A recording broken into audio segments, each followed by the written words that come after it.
Welcome to Verbal Pick Radio, where we give you a verbal image of life, and we are every day. People like to welcome you all to the show. We're doing another special edition added on to what we did yesterday with Miss Pebbles on the shooting death of Ahmaud Arbery, who was shot in southern Georgia by the McMichaels clan. So I wanted to bring on none other than Marcus Muhd, 8-Tone Productions, Blade Remix, and all the things he has going on within the industry, dealing with entertainment, movies, music, and a host of other things, so we can discuss this thing because, as you all know, media plays a very large part in our everyday lives. Brother Marcus Muhd, welcome to the show. Thank you, brother, for having me on. No problem at all. Now, first, there is no hate crime law in the state of Georgia. Now, and there's, I think Wyoming doesn't have a hate crime law, and about two other more, which I can't name off the top of my head right now, but I know for sure Georgia and Wyoming. In a country that's so racist to where you need hate crime laws because you have individuals who feel as though that hunting black men is a sport, as if you was hunting wild game. So for whatever reason, there's no hate crime law in Georgia. We need to see what all we can do about that. Now, a few hours after we did that post yesterday on the shooting death of Ahmaud, the arrest came, right? And it took them since February 23rd up until yesterday to have an arrest. Now, do you think, Brother Marcus, that there would be a fair trial knowing that one of the shooters was a former police officer?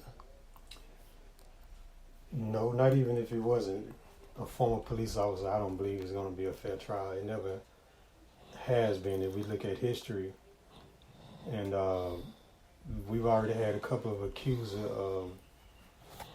When you accuse yourself from the case because of the interrelations and inner ties between DAs and police officers and lawyers and within the precinct, and so the whole system is flooded with racism.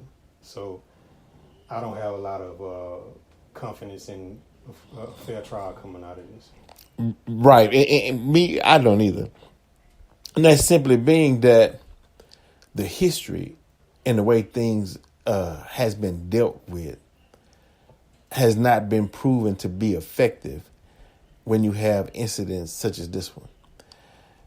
The sentiment is, look, white people, aka colonizer, will attack whether it's a black male, black female.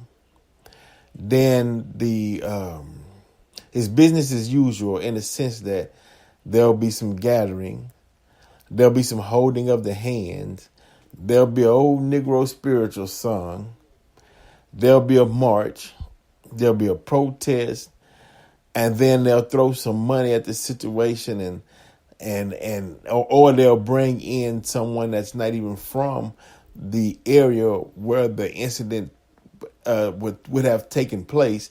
They'll bring someone in, usually a celebrity figure or someone with a high notoriety, and they'll go in, they'll do the song and dance, they'll do the shuffle, they'll put the people back to sleep, they'll get their cut, and then that's the end of it. But yet another life has been lost.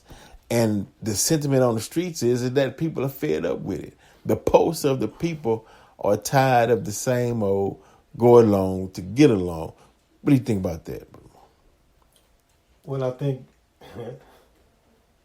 people are justifiably upset and tired of what's happening, although we haven't made any concessions within our own community to prevent these things from happening.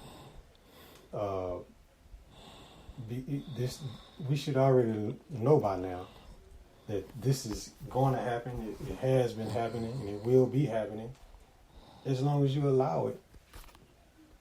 That's right. Yeah. Coming. I mean, the law of nature, the first law of nature is self-preservation. If you're not willing to preserve yourself in the face of people who desire death for you, then you're not operating within your own nature. Right, exactly. But see, the thing is this though. This is the thing that gets me right is we're, as it states in the Bible, we suffer from a lack of knowledge, right? And what's that lack of knowledge? We don't know the colonizer. And the reason we don't know is because we haven't been paying attention to those who try to give us a definition of who the colonizer is and was and will be.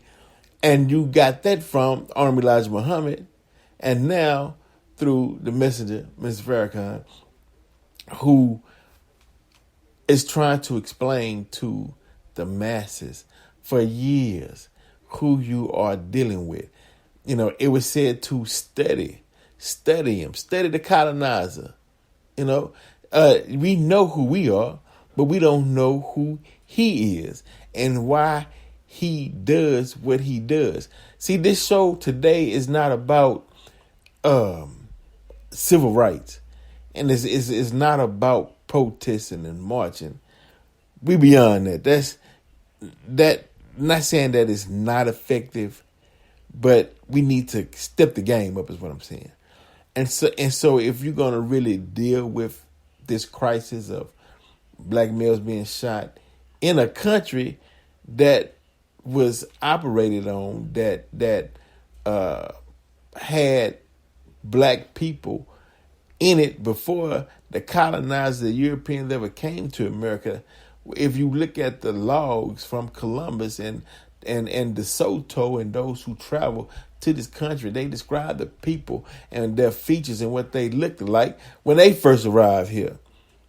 So we know the history of us and black studies, and black people go to college and get degrees in African American studies. We understand all that. But one knowledge that we left off the table was the knowledge of the colonizer and why he continues to be brutal towards us. Can you give some insight into the knowledge of the colonizer and why he's doing what he's doing? Because I want to dialogue on that for a minute so those that are listening, they could get a visual, because this is Verbal Pick Radio. We give you a verbal image. We got to give you a verbal image of the colonizers so you can know what you're up against. Right. One famous poet and author says that when a person shows you themselves, believe them. Forget what's the sister's name? The sister? Yeah. Francis? Poet. Oh, the poet? I have just no idea. passed like last year. Oh, yeah, that was Maya Angelou? Maya Angelou. Forgive me for forgetting that sister's name. That's Maya Angelou. Maya Angelou said that. And so if you don't really have access to the books, I'm going to give you that excuse, even though we got Google. If you don't have access to the books to read word for word the definition of what these people are and manifest,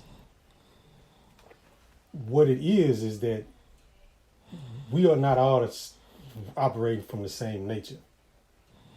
You got two different types of people. You got man, you got mankind.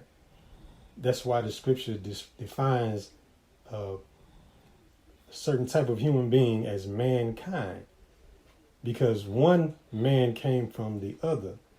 And depending on how a person is brought into existence and brought out and trained into being a fully developed human being, that will guide their actions in the way they operate in life with themselves and towards others.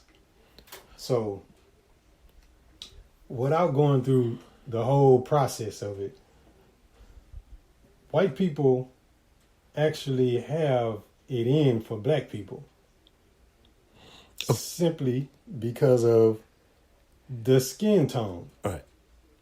What they've been taught. Hold on, we gonna get there. We gonna put a pin right there. Hold on, we gotta go back. Because one man came from another man, and okay, we got to break down the system though. Yakub's grafting, just for those who unaware of the story, right?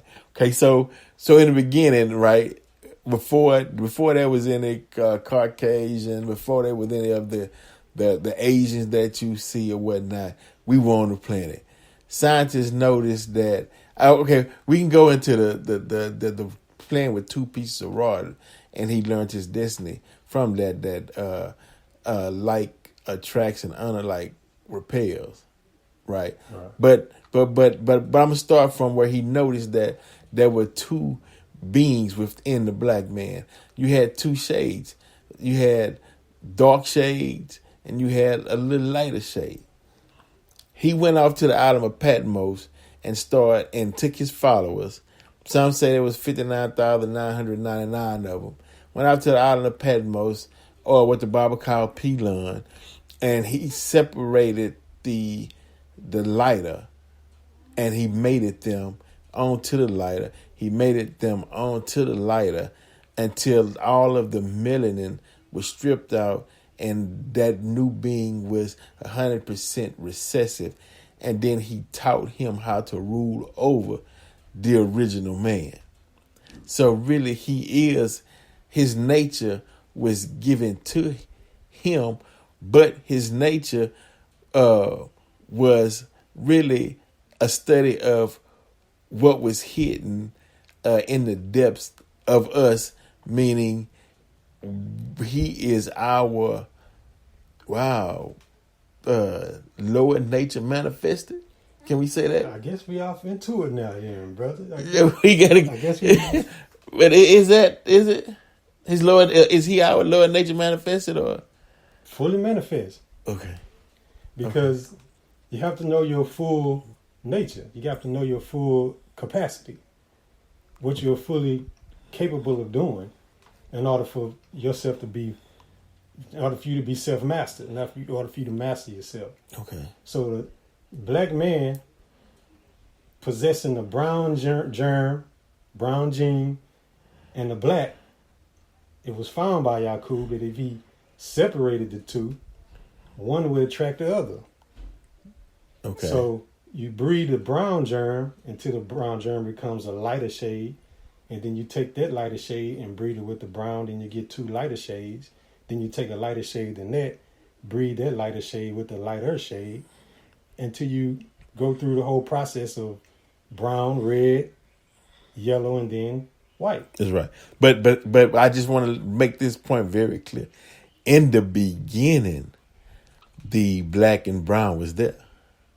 Or the black was the brown and the black. There was no separation until Willie Lynch came and said, hey, we can use this as a dividing factor to basically stay in control or to rule over us, and also to stay in power, because he knew that we gave him only 6,000 years to rule, but he is always trying to find ways to stay longer or to rule longer.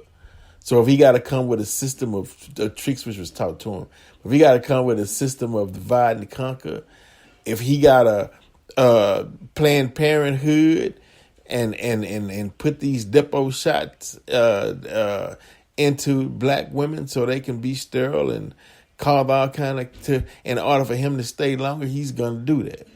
Willie Lynch was like chapter 2, because he took differences. He took the exploitation of differences to another level. When it was just white and black, he took it from big and small, and from tall to short, male, female, young and old, whatever type of difference you can find in these Negroes, exploit that so that they can continue to be divided mentally, and then their actions will follow that. Okay. So that technology that Yakub taught them in the beginning was taken to a whole nother level. Okay, now, so now it comes to a part. Okay, so now so now the colonizer knows, and this is all about understanding who you dealing with, and that way you can know why the tactics that you use was non-effective. It's like, as I stated before yesterday, love Dr. King, right? But loving the colonizer or defeating him with love, and you thought that was going to make him in return love you back, it's not in his nature to do that. So that tactic was useless. Okay. So now he's saying, okay, well, look, okay. We'll say Jesus, we'll say the Gnostics, we'll say the Coptics in Ethiopia, who was the first of the religion that they would deem Christianity, right? So now he'll take the Book of the Dead, he'll take the ancient not scholars, but the ancient scrolls. He'll interpret them in a sense, and we're talking about now Constantine. They'll interpret that in a way to where it puts them out front and pushes us back, and give you quotes like turn the other cheek, and if you cold but your master cold, give your coat to the master, and all of that was, and not allowing the slaves to read and write, until after the Bible was translated. They killed William Tinsdale, who translated his before the translation of King James. Hell, matter of fact, they burned him at the stake. And so they used that book. That's why the Bible at one time was called the poison book. It has a lot of truth in it and a lot of knowledge, but the way it was presented to us was to keep the black docile and to raise the colonizer and his people up. Am I hitting that correctly? Yes, sir. Okay. So now we're not only are we fighting physically throughout the years in our sojourn for those who were brought here on slave ships, and for those who were already here and who was made into slaves, because at one point they couldn't tell the difference if you came from Africa, if you was already here, they just enslaved everybody. Our treaty was broke, everybody's slave. You're Negro, slave, bam, okay. So now we fighting not only physically, now there's a mental and a spiritual warfare, because these are all the components that make up what we've been up under, but it came out of the mindset of the colonizer. It say we don't war with flesh and blood. Right. We war with flesh and blood, with spiritual wickedness and high places, right? And the spiritual wickedness in high places is the mind of the colonizer, who will produce who know these are scientists. See, and that's why I enjoy when I bring Marcus Muhd on the show, because you think that the people who are making the movies and the TV shows are just someone who's sitting down who has a thought. No, these are scientists. These are some of the people who graduated from the most esteemed colleges that this country has to offer.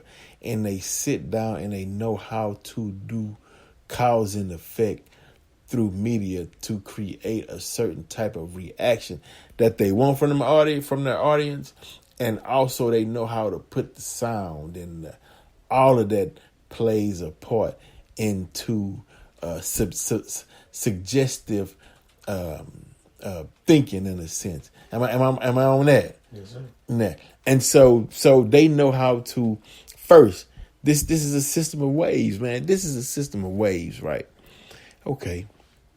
First attack, I'm gonna hit you with the violence that goes on within the black community. Because I got to make you accept it and make that an everyday reality.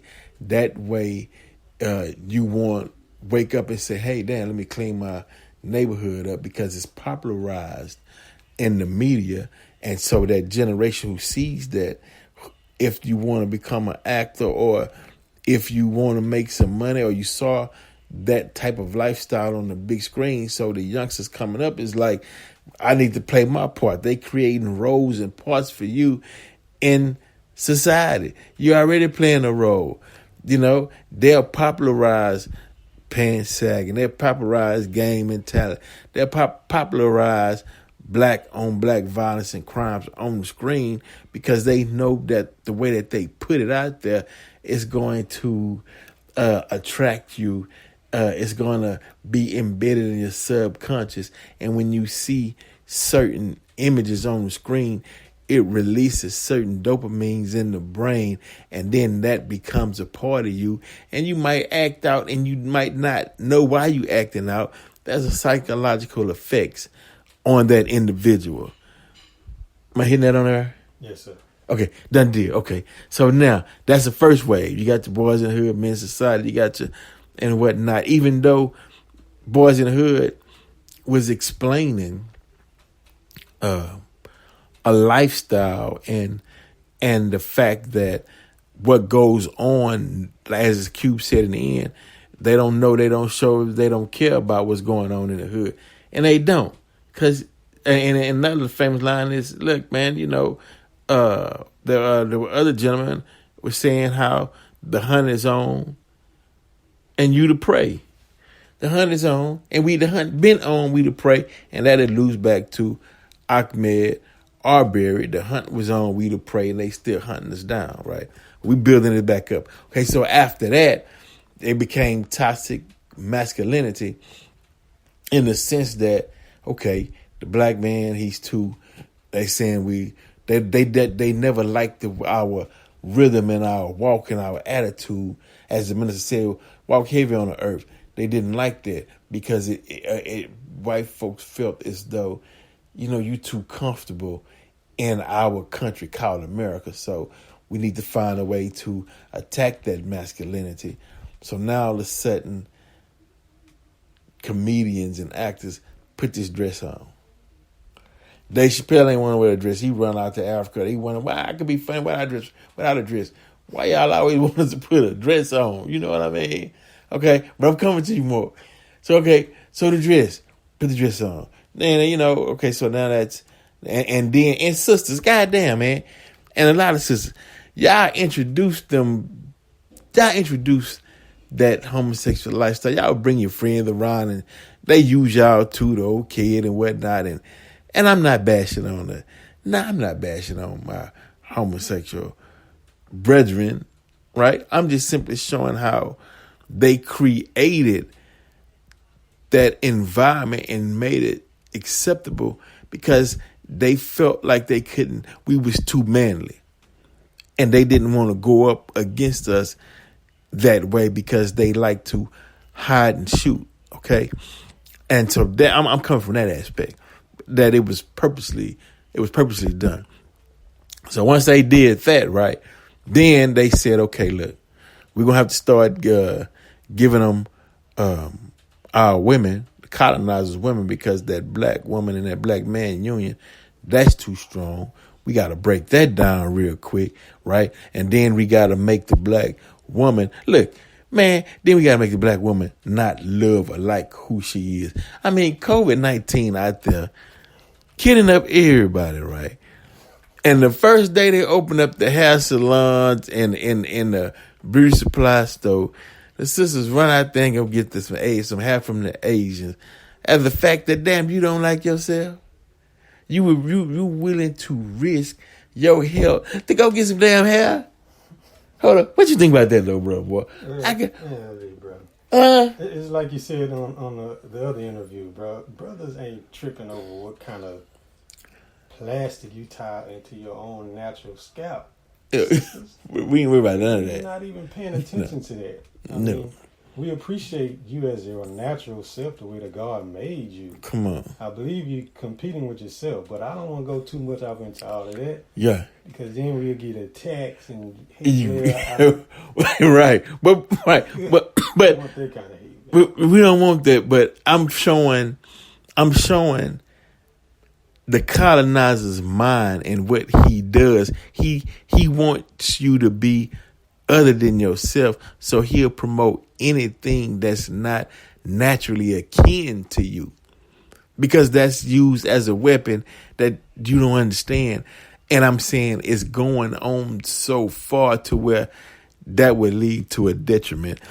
And we trying to stop the break and say, hold on, let's pull this thing back. Let's pull this, because this is all in line with understanding the mindset of the colonizer and why he does what he does out of his nature.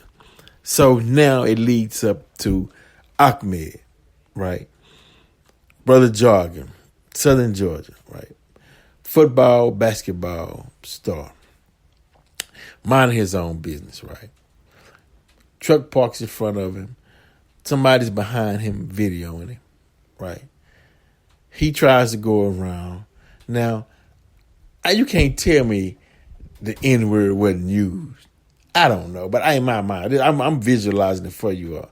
He running, and I'm hearing, God damn nigger, you come think you own this place, run up in my neighborhood, you running up in my, and the thing is, it's not your, first of all, why do you believe that white people have that sense of entitlement, even though they know that the natives was here before they got here? Where did the sense of entitlement come from? It's bred into them, brother. And everybody else that feel that way is just they receive it from the propaganda of the media and different outlets, as you mentioned. You know, it's social engineering on us so that the world will agree with them that we animals, and so that when they don't provide our reparations, then it's justified all over the world. Because if you go to the UN, this is illegal, the way they treat us over here. Illegal all over the world, according to the doctrine that the UN is established on. I mean, this is a criminal society. This is a criminal nation. The nation was built on criminality, and it's still carrying on these atrocities. So all of the media representation of us being animals and being uncivilized, even though we civilize them, is just to justify their ongoing injustices against us. But for them, it's already in them. They were brought into existence with that in their makeup. It's what they're going to do, and that's what we have to realize. All the shock and the awe whenever we come across stories like this, and this is just something that was happened to be caught on tape.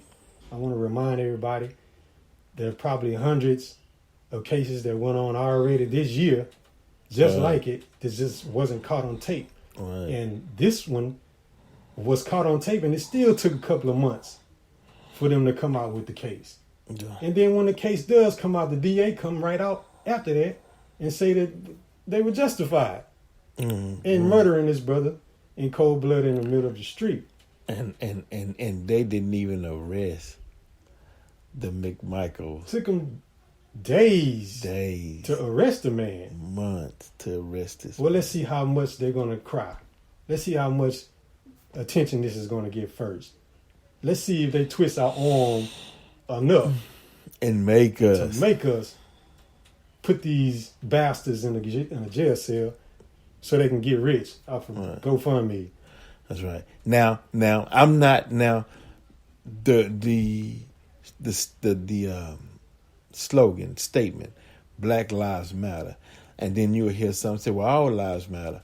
Well, the reason why Black Lives Matter and it has to be stated is because the evidence shows that in the colonizer's mind, who sits in the Congress and in the Senate, the White House, and who make laws, the reaction to crimes committed by the colonizer, Europeans, whatever, against black people shows that black lives do not matter in their eyes.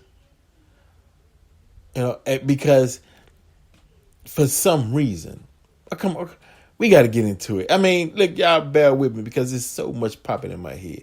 This goes back to Birth of a Nation, right? Where they created these narratives and then they did the blackface, right? They go put the blackface on, right? Then and I don't know. Well, you might can answer that for me though. But we continue. But now, when they put the blackface on, right? Did they think that those were actually black people? Did the white audience who saw white people in blackface, they couldn't tell the difference that was white people acting like they were black? Did they actually think that those were actually black people back then? I don't You think so? It's just theater. Yeah. It's just people on stage acting. If you look at it in a raw theater sense, in another sense, they would rather look at their white man with a black face on than a real black man up there acting. Well, then, how come they treated black people like like the character that they saw on the screen?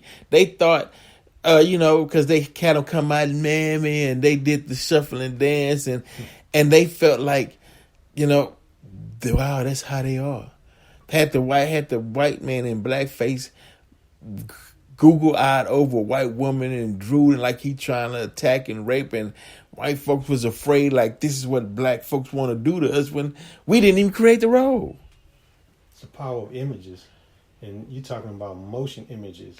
So it's really like a reality playing itself out in front of you, even though it's scripted or prepared behavior. When you see it, especially if you see it enough, in such a repetitive way, it becomes reality. Is embedded in your head. So from that created reality, we still fight in that thought, because when they see us, look, that anger in them for some reason, and we'll get into that on another show, of all the things that in their mind that they upset with that God naturally gave us. One, I can say they're upset with the melanin we have. When they see that white woman with that black man, especially if it's the cop's daughter, when he hit that street, somebody paying for that partner. He don't have to know you personally. Just anybody that looks like you is paying for that night when he hit the streets. But I'm just saying, is it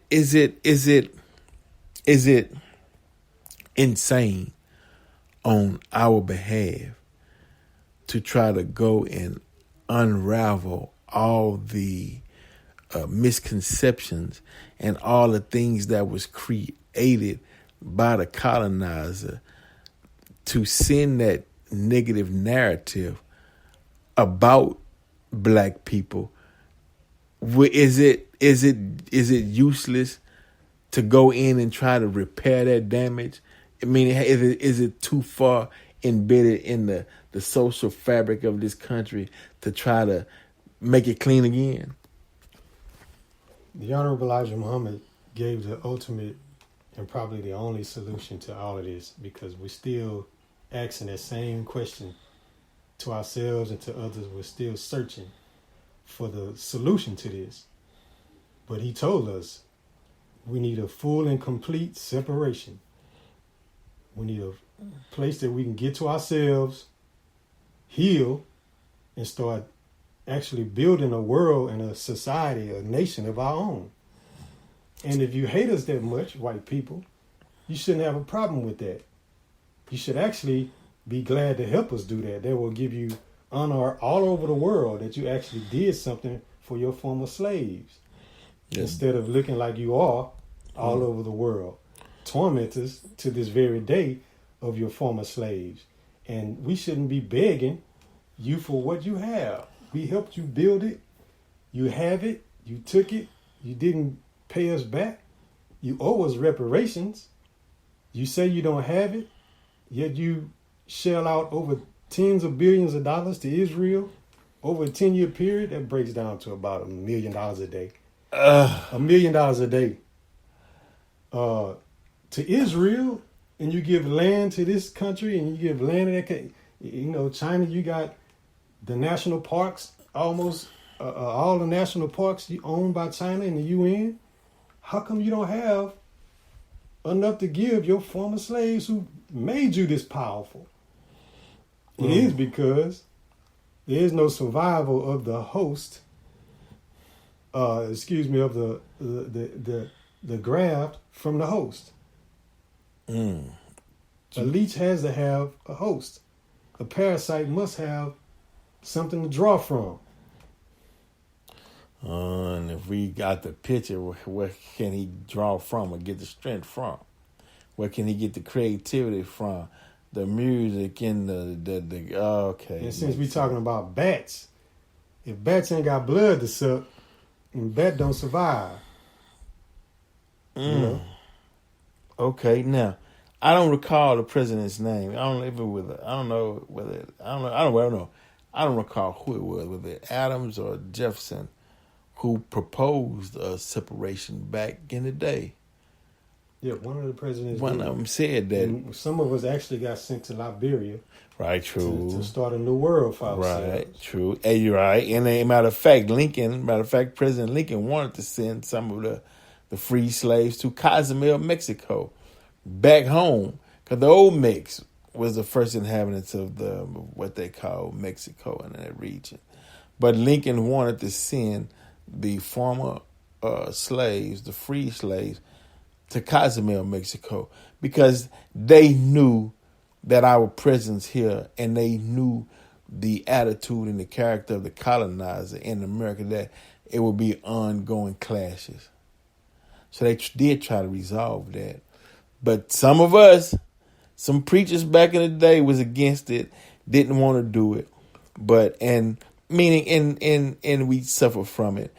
And it's time to pay attention to real solutions. I call it the Malcolm theory. It's like we tried. We tried the civil rights. We tried the Christian preachers and their quest to unite all black and white under Christianity, and we got the same Bible. And before we close, we just gonna touch on that topic real quick. Why is it that you got white Christian, you got black Christian, you got that Bible in the middle, and it's racism and folks can't get along, and they in the same book? What's going on with that? Well, the book was tampered with, and it's laced with racism. It's laced with the racist way to do things, doctrine, the slave master's doctrine. Okay, and now I want to say this to poor white people. If you made it this far in this episode and you're still with us, you're being used by the elite, because to some of y'all, only thing that matters is green. Right. And they will use racism against you, just as they sent you out to ride the night and to return the slaves back to them. Right. In fact, yeah, because you had white slaves working right on side of black slaves or indentured servants in Virginia, and in the tobacco farm or tobacco plantation, working right side by side. Pretty much in the same condition today. Yeah. So, I mean, you should try and deny yourself as Jesus advised. Just like we all have to deny ourselves, because we all in the pit of sin, and the wrong path is overtaking us all at this point. Mm-hmm. And so mercy comes into play when you start talking about the Bible and Jesus' message. So as we repent, as we try and clean up and we try and straighten up in these times, in this day, since the rule of contrary law and the contrary behavior is over, the time has already been expired on that. you got the opportunity to get straight. You do. This is the mercy of God. This is the mercy of Allah. Allah, His mercy encompasses all things. It is an all-encompassing mercy. So I would take advantage of that just as anybody else would take advantage of it. Black, red, brown. We all got to get straight in these final days of resurrection of the dead and the destruction of the wicked. A great and a dreadful day. Which one do you choose? Well, look, I just want to give y'all a quick note. If you can, Brother Moore, when at the end of this, play that song we did called Amnesia. And it's talking about we suffer from amnesia with a touch of white Jesus. Because when they put that white Jesus on the wall, it's like it holds some type of power over black. Like Holly said, man, take that white Jesus off your wall. Free yourself, man. Free your mind, and the rest will follow. Okay. Now, back to Ahmad, right? Now, Benjamin Crump is coming in on the case, right? Now, I want to give my advice to Brother Crump. Let Brother Mark give his advice to Brother Crump. Brother Crump, make sure you ask the right questions to where you don't give them a way out. And the reason being is because sometimes when you ask a question and you start off with, well, why did you do this? Then what you're doing is you're leaving a leeway for the murderer to justify his why. He done it. You know what I mean? And now when you do that, now you got to go back and forth over the why. So now what's happening is you got a theory, he got a theory, and at the end of the day, they'll toss it out and get the family some money and everybody go home. We no. We not telling justice. Look here. You murdered this young man in your neighborhood due to the inner hate that you have for black people. And I would even go as far as to study his family lineage to the grandfather and see if there's anything on the books that show that they come from a racist past. And if so, then you bring the psychologists in to show that DNA carries memory. You're a product of your genetic coding. So if your father was a racist, like they say, if one of your parents was an alcoholic, it might be a chance you'll be alcoholic. One of your parents was a drug dealer, it might be you a drug dealer. One of your parents was a drug, it might be you gonna come up as a, you know what I mean? So if one of your parents was a racist, 9 times out of 10, you gonna be one. So that was laying in the dormant till it came out, and we prosecuting that. And that's one of the reasons Georgia don't have hate crime laws in their state, because they know how many they probably would lock up all the colonizers in Georgia here if they put that on the books. So that's what that is. You got any advice for Benjamin Crump? Fight, brother. Don't let the system control you. You're there to utilize the system to bring justice to this family and to bring justice to the black people that are hurting just by watching this go down the way it's going down. Once again, you handled Trayvon Martin, you've handled Mike Brown, you've handled the case of Tamir Rice. All three, no convictions, if they even got charges brought up against them. Mm-hmm. Yet, somehow, some way, I believe at least 2 of the cases were settled out of court in a civil suit for some money. Take that money. So we don't want to see that anymore.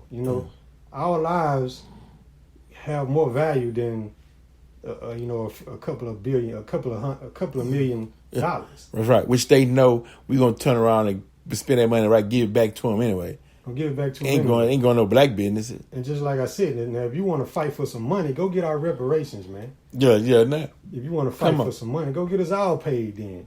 Come on. Because you can give $1 million a day to the Israels with the money that they have, and they weren't the ones that was enslaved to build this country. The facts, yeah. Right. They're just giving that to defend themselves because they stole the land they sitting on. You understand what I'm saying? So that they can have weapons to defend themselves. Obama. So if you want to fight for some money, go and get our reparations for us. Right. Mr. Crump. Right. But prove that Black Lives Matter. That's what we saying. I don't know. And okay, we can get into the thing about the names, right? Somebody saying, well, if you carrying around a slave master's name, then we don't recognize you as sovereign, or we don't even recognize you as a person. Okay. Then some saying, well, you calling yourself African American, we don't recognize you. You calling yourself Moors, well, we not honoring any treaties we did with the Moors, right? So the only thing, look, black man, you are the original man of the planet Earth, maker, the owner. So make sure you carry that. Be that. Be the original man. And Black Lives Matter. You can't. Wow. I mean, you cannot hunt down an original man and shoot him down in the street like an animal because he want to exercise. And it goes to separation. First thing I thought, and confession is good for the soul, is that when the brother was shot down and I saw the news, I'm asking myself, well, why was the brother jogging through these people's neighborhood? Knowing the condition of these people's mentality. Right. Or maybe he didn't know. And that goes to what I'm trying to say here. Separation needs to take place. Yeah. You have to give these people back their names, give them back their religion, give them back their gods, give them their culture. You had all this before you came over here and were made into a slave by replacing all that stuff. So if you think you can just jog through their neighborhood and it's okay with them, no, you're not living in reality. You have to separate yourself from True. You got to separate yourself from these people. And it's so sad though, brother Mark, because you pay your tax dollars. All the black folks that pay their tax dollars into the state of Georgia should go anywhere they want in the state of Georgia, but the reality is you can't. Just like in Texas, you get caught out in Vida, Jasper, somewhere where James Bird got drugged, or you in certain counties where the good sister got killed up at PV, Sandra Bland. Come on. You don't go swimming with the sharks, man. But every square inch of this planet belongs to us, and we let them. And that's okay. Oh my that's God. Okay. That's okay, bro. You mean to tell me, process. well, how's just the home of the free, land of the brave, and black folk, you just only got these little corner spots you can go to, and white folks catch you, like it's the sundown laws all over. They catch you in the wrong areas, they gonna kill you. And that's a fact, they will kill you, but come on, God, that's a hard reality to swallow. Right. It is a reality. But it's a reality, and it shouldn't be. And if you try to live outside that reality, things like this are going to happen. So what's good? I mean, we vote on presidential elections. We put our money into the system, and I guess they can't police every colonized individual, colonizer's family individual in America, and I guess that there's no curriculum to teach racism and hate out of them. The Bible couldn't do it. The schools couldn't do it. All the presidents couldn't do it. Hell, the earthquakes, COVID-19, smallpox, none of it could scare it out of them to do it. So, but it has to come to an end, and I guess, are we saying that, man, hey, this problem is so big to where we got to turn it over and put it in the God's hands? And let him handle it because we ran out of options? Well, bro, this is what we're trying to avoid because that's not what you want. That's not what we want. We don't want that to happen because when that happens, it ain't no getting straight. It's over. So all this gone, huh? Oh, it's over. It's over. And it's not going to go comfortably. It's not going to go in a feel-good way. It's not going to feel very, very nice. Okay, so if you're trying to tell somebody something that's for their own good, and the only thing they got for you is rebuttal, well, you just saying that you rather the law to take its course then. You rather be judged by the God who wrote the law than the person who's trying to represent to you what the God wrote. And you firing off at the representative. You shut up, you ain't know what you're talking about and get from in front of my face and what about this and what about that? I mean, it's just contention. Well, if that's all you're going to do, then that calls into play the punishment. And that's what you don't want.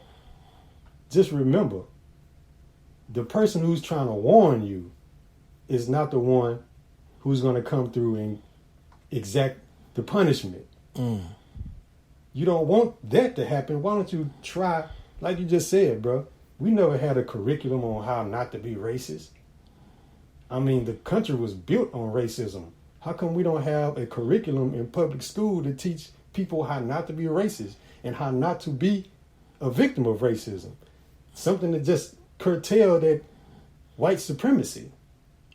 Something to teach us how to repair out of that mentality and out of that lifestyle. Because right now it's all in us. Now, if you got a drug dealer and a drug addict, you take the drug addict to recovery. Soon as you let the drug addict out, he's going back to the drug dealer.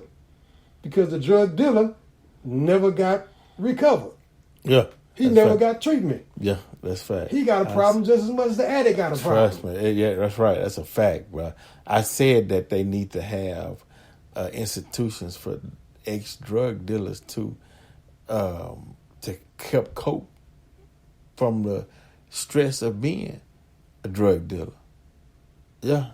Yeah, well, that's elements of living well. Now, I wish it was an easy task to get funding out of this Treasury Department, but they give the money to who they want to give it to. That's right. So you got people out here that would like to provide these services, but That's right. I mean, they would rather see the money roll over and pocket it. That's right. Than to distribute those funds to people who actually want to do public service. That's right. And if for those of you out who want to distribute the funds, you can always donate to on the Cash App. Verbal Pick Radio. That's VERBALPIC Radio. On that note, definitely. Because we will continue to put out information, news, and put out coverage in a certain way like none other. And we not in this for likes and trying to do things on YouTube to boost subscribers or whatnot. We started out with goal was, look, if we can get just one person, who is an advocate and listens to the show. I mean, our praise be to God, and we actually thank that one person. Well, that one turned to 25. That 25 turned into 50. That 50 turned to 75, and I was like, whoa, this, because I like, but now we at 100. But I like, and don't get me wrong, I appreciate everybody, and those who subscribe, and those who comment, and thank you. You know what I mean? But my mentality is, if you got a few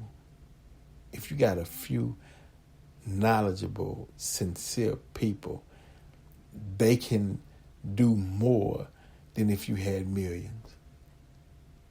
With the right heart. So that was the goal, and we expanding, and I thank you, but my mindset is, it don't take much to make a change, just an effort, So On that note, we appreciate it. And SoundCloud, Marcus Muhd. Check out the music because this person who gives his time and he's sincere to the rise and the cause. As a matter of fact, you know what? If you don't mind, look, let's say if not this upcoming week, next week, I would like for you to talk about, if you don't mind, your experience and your ordeal that you went through that a lot of people in Houston know about. What was the corner? Tidwell and Antoine. On Tidwell and Antoine, we gonna break that down, if you don't mind, because it's a touchy subject. But this is Red Rum. This is Black Mark. You done heard his music through the days in H-Town. Still own it, but we gonna get into that story right here on Verbal Prick Radio. We appreciate you all listening. And is there anything like to add before we cut out? Peace. Peace. We out.